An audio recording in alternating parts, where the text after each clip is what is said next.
নমস্কার, শুভ সকাল। কেমন আছো তোমরা সবাই? আশা করছি সবাই খুব ভালো আছো। আমার একটি নতুন ব্লগে তোমাদের সবাইকে স্বাগত জানাই। এখন বাজে ৮টা আর আমি চা নিয়ে বসে পড়েছি, যেটা আমার সবচেয়ে প্রিয় কাজ মনে হয়। খেতেও যেমন ভালো লাগে আর করতেও ভালো লাগে। যদি চিনি দিয়ে, দুধ দিয়ে আরও ভালো করে করা যেত তাহলে আরও বেশি ভালো লাগতো। তবে দুধটা ছাড়া চিনিটা দিয়েছি আর সঙ্গে রয়েছে বেকারি বিস্কুট। কালকে নীলাদ্রি বিকেলবেলা আসার সময়, অফিস থেকে আসার সময় নিয়ে এসছে। দারুণ বিস্কুটটা, জিরে রয়েছে দেওয়া, হেভি লেগেছে খেতে। কালকেও খেয়েছি আর আজকেও খেলাম। তো চা খেয়ে চলে এসেছি বিছানাটা পরিষ্কার করতে। বিছানাটা পরিষ্কার হয়ে গেলে আমার যেন অনেকটা হালকা লাগে, মনে হয় ঘরের অর্ধেক মানে ক্লিনিংয়ের কাজ যেন হয়ে গেল। আর কালকে তো সারা দিন বৃষ্টি। কালকে কিন্তু খিচুড়ি খাওয়ার একদম উপযুক্ত একটা দিন ছিল। নীলাদ্রি এসে বলল খিচুড়ি খাবে।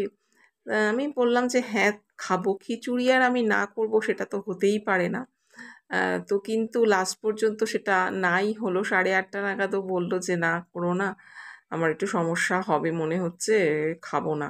তো আমি ঠিক আছে নাই করে দিলাম। আবার ভাত বসালাম, আবার রান্না বান্না করে, যাই হোক কালকের দিনটা একেবারেই ভীষণ একদম পারফেক্ট দিন ছিল।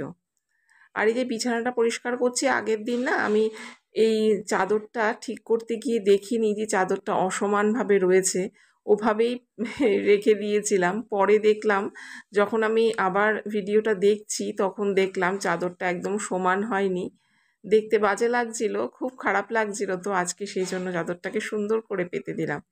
এই যে দরজাটা খুললাম অনেকক্ষণ বাদে, খুলে বাইরে একটু এসে দাঁড়ালাম, আর এসেই দেখি এই যে প্লাস্টিকটা যেটা করে নিচ থেকে ওপরে জিনিসপত্র দেওয়া নেওয়া হয়, আর সেটা ভিজে একদম জল হয়ে রয়েছে, ভেতরে জল ঢুকে রয়েছে। সেটাকে একটুখানি সোজা করে ক্লিপ দিয়ে রেখে দিলাম শুকোনোর জন্য। আর এই দড়িটা ভালো করে গোল করে পেঁচিয়ে রাখলাম। দড়িটাকে যদি এমনি রাখা যায় না, যখন কাজের সময় দড়িটা দেখা যাবে এলোমেলো হয়ে গিট পাকিয়ে একদম একসা, যে মানে যেই কাজের জন্যই দড়িটাকে ফিট করা হয়েছে সেই কাজেই তখন লাগবে না। যাই হোক, এবার দেখো স্নান করে পুজো দিয়ে চলে এলাম আবার রান্নাঘরে। মেয়ে গেছে পড়তে, আজকে ওর ম্যাথ পড়া আছে, পড়তে গেছে। ও তো 10টায় চলে আসবে, সেই জন্য তাড়াতাড়ি করে আজকে রান্নাটা করছি, বা রান্না না মানে ব্রেকফাস্টটা বানাচ্ছি। আজকে ব্রেকফাস্টে বানাবো পরোটা আর হচ্ছে আলু ভাজা। আলু ভাজা খেতে ইচ্ছে করলো, আলু চচ্চড়িও করতে পারতাম কিন্তু মনে হলো আজকে একটু আলু ভাজা করি। আর পরোটাটা করছি ময়দা দিয়ে। পরোটা যদি আমি এমনি আটা দিয়ে করি, মেয়ে তো খাবে না, সুতরাং ওর খাওয়াটা নষ্ট করে লাভ আছে বলো? তাই তাই ময়দা দিয়েই করলাম। তবে আজকে আমিও ময়দা দিয়ে খেয়ে নিলাম, কিন্তু এর পরের দিন ওকে ময়দা দিয়ে দিলেও আমি আর ময়দা দিয়ে খাবো না, কারণ এটা একেবারেই ঠিক নয় ময়দা দিয়ে খাওয়াটা। আটাতে যেমন ফাইবার থাকে, ময়দাতে তো সেরকম থাকে না, এটা কিন্তু স্বাস্থ্যের পক্ষে বেশ ক্ষতিকরই। মেয়েরা তো এখন ছোট, তাই ওদের খেলে অত বেশি ক্ষতি হবে না, আর কতই বা ওরা বাদ দেবে, ওরা ছোট, এখনই তো খাবে বলো, এখনই তো খাওয়ার বয়স। কিন্তু আমাদের বয়সটা তো কমছে না, আমাদের বয়সটা তো বাড়ছেই। সুতরাং এগুলোতে একটু রেস্ট্রিকশন দেওয়া উচিত। কালকেও ম্যাগি খেয়েছি, আজকেও পরোটা খাচ্ছি, তবে আমার পরোটাটা একদম নমিনাল তেল দিয়ে ভাজবো। আর আজকে যে আলু ভাজাটা করেছি ওটাতেও তেল অনেকটাই বেশি হয়েছে, বুঝতে পারিনি। আসলে না এই কড়াইটাতে আমি বুঝতে পারি না যে আরেকটা যে কড়াই আছে ওটা তো ছোট কড়াইটা, ওটাতে বুঝতে পারি। আর এটা তো একটু ছড়ানো কড়াই, ওটাতে বুঝতে পারি না তেলটা কতটা মানে চলে যাচ্ছে। এটাতে অনেকটা বেশি তেল হয়েছে। আমি আলুগুলোকে একটু সাইডে সরিয়ে সরিয়ে রেখে তেলগুলো যাতে এদিকটায় চলে আসে, যে খালি দিকটায় চলে আসে সেরকমই করে রাখলাম। দেখা যাক কতটা তেল বেরোয়। এটা দেখে মনে পড়ে যাচ্ছে রবিবার না সোমবার আমি যে তালের বড়া করেছিলাম, ওটাতেও কালকে নীলাদ্রি মানে তালের বড়াগুলোর নিচে দেখছে প্রচুর তেল, অনেকটা করে তেল রয়েছে। তো ওইগুলোকে আমি কি করলাম, তেলগুলোকে ফেলে দিয়ে তালের বড়াগুলোকে আলাদা করে রাখলাম। মানে ওই তেল যদি ভেতরে যায়, বুঝতে পারছো কত তেল যাবে ভেতরে, এটাই তো একেবারেই ঠিক নয়। আর কালকে একটা কথা বলি তোমাদের, পরোটা করতে করতে নীলাদ্রি কালকে বলছে 9টা সাড়ে 9টার সময়, জানো আজকে আমি একটা জিনিস খেয়েছি। কি খেয়েছি মানে যেটা ও কোনোদিন করে না, সেটাই করেছে। অফিস থেকে বেরোনোর পর মানে বাস ধরতে যখন আসছে তখন একটা জায়গায় এরকম চপ ভাজা হয়। বললো যে চপগুলোকে দেখে না আর লোভ সামলাতে পারলাম না, আর বেগুনিগুলো যেন আমাকে বলছে আয় আয় আয়, একটা নিয়ে যা নিয়ে যা। নীলাদ্রি বলছে যে আমি বলছি এই আমাকে একদম ডাকবি না, ততই ওরা বলছে আয় আয় আয়, একটা নে একটা নে। তাই ওরা যখন এত বলছে আমি একটা খেয়েছি বেগুনি, আর আমি আর শুনে আমি আর মেয়ে হেসে কুটিবাটি। যাই হোক, এখানে এখন পরোটা ভাজা চলছে। তবে দেখো পরোটাটা আমি আমি ত্রিকোণ আকার পরোটা কিন্তু কোনোদিনও ঠিকভাবে বেলতে পারি না। আমার মা এত সুন্দর করে ত্রিকোণ আকার পরোটা বেলতো না, মানে চটাপট যেন হয়ে যেত, কিন্তু আমি যত যত্ন সহকারেই বেলি না কেন ত্রিকোণ ঠিকঠাক হয় না। কেন কে জানে। আগে যেরকম গোল হতো না রুটি, এখন তো মোটামুটি গোল হয়, কিন্তু এই ত্রিকোণ আকার পরোটা এখনও আমি করে উঠতে পারলাম না। তবে পরোটাটা কিন্তু ভীষণ নরম হয়েছিল, খেতে ভালো হয়েছিল। চলো বন্ধুরা, এখানে ঘরের কাজকর্ম করি আর তোমাদের সঙ্গে কিছু টিপস শেয়ার করি। আমাদের যে আমরা যারা গৃহবধূ তাদের তো প্রতিদিন একঘেয়েমি কাজ, আমাদের তো বোরিং আসতেই পারে, বলো? আসবেই, এটাই স্বাভাবিক। এই বোরিং থেকে, এই একঘেয়েমি কাজ থেকে কি করে আমরা মুক্তি পেতে পারি তার কয়েকটি টিপস তোমাদের সাথে আমি শেয়ার করছি আজকে। প্রথম টিপস, যেটা আমার মনে হয়েছে, প্রত্যেক মানুষেরই কিছু না কিছু হবি থাকে। কারো গান গাইতে ভালো লাগে, কারো পেন্টিং করতে ভালো লাগে, কারো নতুন নতুন রান্না করতে ভালো লাগে, কারো ঘুরতে ভালো লাগে। তো ঘরের কাজকর্ম করে আমরা যদি যার যেই জিনিসটাতে ইন্টারেস্ট আছে সেটা যদি করি, তাহলে কিন্তু আমাদের এই সংসার জীবনে যে বোরিং কাজগুলো সেই কাজগুলোর থেকে কিন্তু মুক্তি পাবো। মানে কাজ করা থেকে মুক্তি পাবো না, কাজ করতে করতে যে আমরা একটা বোর ফিল করি, একঘেয়েমি লাগে, সেইগুলোর থেকে কিন্তু আমরা মুক্তি পেতে পারি। অথবা কেউ যদি পড়াশুনো করতে ভালোবাসো, সে কিন্তু নতুন নতুন কোর্সে ভর্তি হতে পারো। সেটা এখন অনলাইন অফলাইন সব বিভিন্ন জায়গায় বিভিন্ন কোর্স করানো হয়। বাইরে যেতে যদি অসুবিধে হয় তাহলে ঘরেও বসে বিভিন্ন অনলাইন কোর্স আছে, সেটাও করতে পারো। তাহলেও দেখবে তোমার এই যে বিরক্তিকর একটা সারা দিন একঘেয়ে কাজ, একই রকম কাজ, এগুলোর থেকে মুক্তি পাবে। আবার কেউ বাগান করতে ভালোবাসো, এটা তো সবচেয়ে ভালো জিনিস। ঘরের কাজকর্ম করে টুক করে চলে যাও ছাদে বা চলে যাও বারান্দায়, গিয়ে নতুন নতুন গাছ পোতো, আর তারপরে যখন গাছে ফুল দেবে না, মনটা একদম ভরে যাবে। এগুলোও যদি কোনোটাই তোমাদের পছন্দ না হয়, এটা তো পছন্দ হবেই, টুক করে হাজবেন্ড আর ছেলে মেয়েকে নিয়ে বেরিয়ে পড়ো একটু ঘুরতে।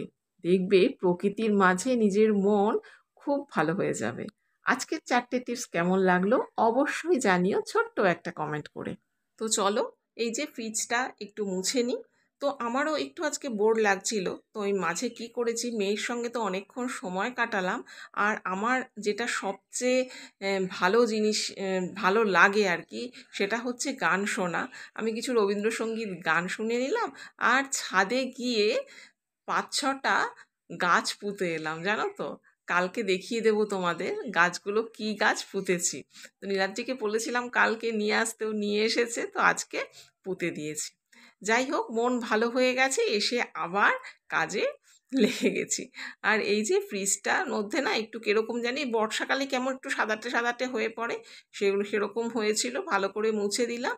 আর এখান থেকে এই যে সেলফটা আছে, এটার থেকে একটা মানে বোলের মতো বের করার ছিল, সেটাকে বের করতে গিয়ে দেখলাম একটু আবার ধুলো ধুলো পড়েছে। এটাকে আমি সচরাচর একদম ইউজই করি না, মানে ভেতরের জিনিসগুলো একদম শো হিসেবেই সাজানোই থাকে।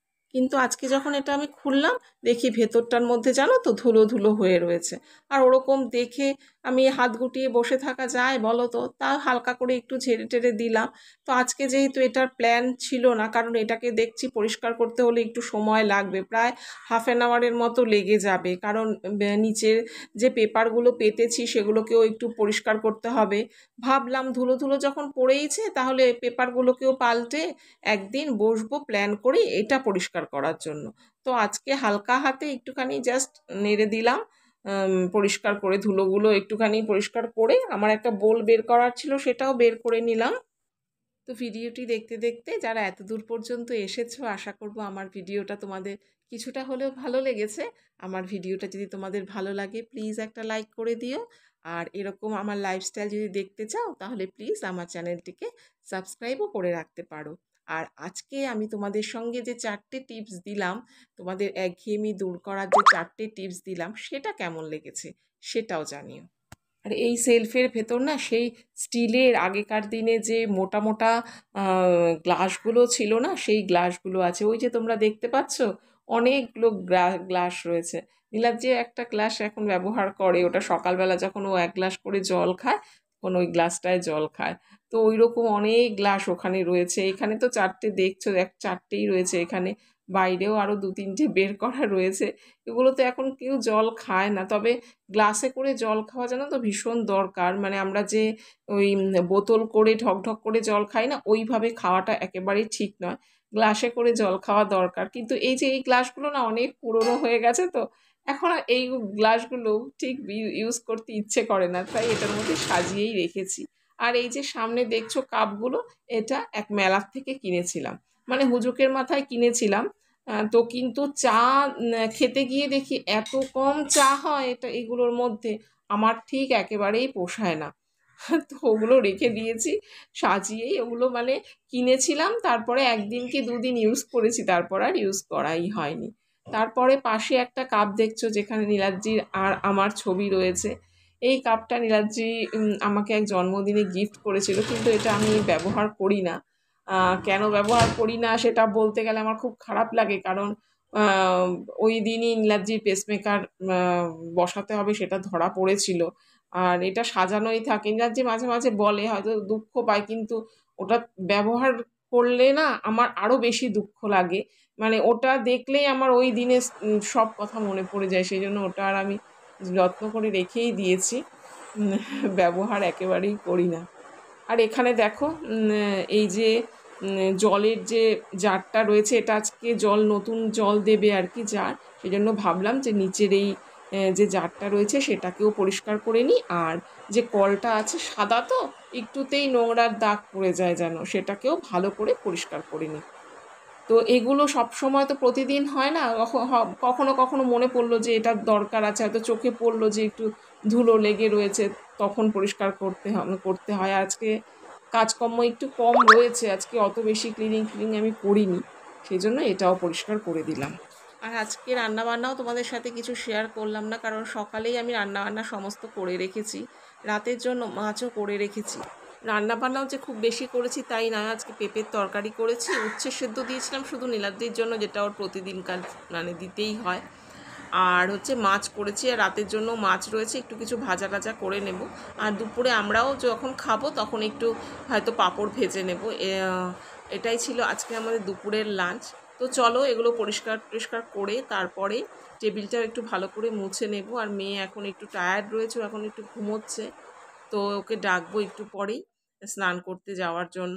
তো ভিডিওটি আর বড় করছি না, এতটুকুনি রাখছি ভিডিও। আজকের ভিডিও কেমন লাগলো জানিও।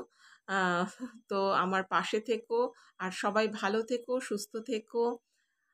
তাহলে চলো আজকের মতো বিদায় নিচ্ছি তোমাদের কাছ থেকে, আবার দেখা হবে পরবর্তী ভিডিওতে। ধন্যবাদ।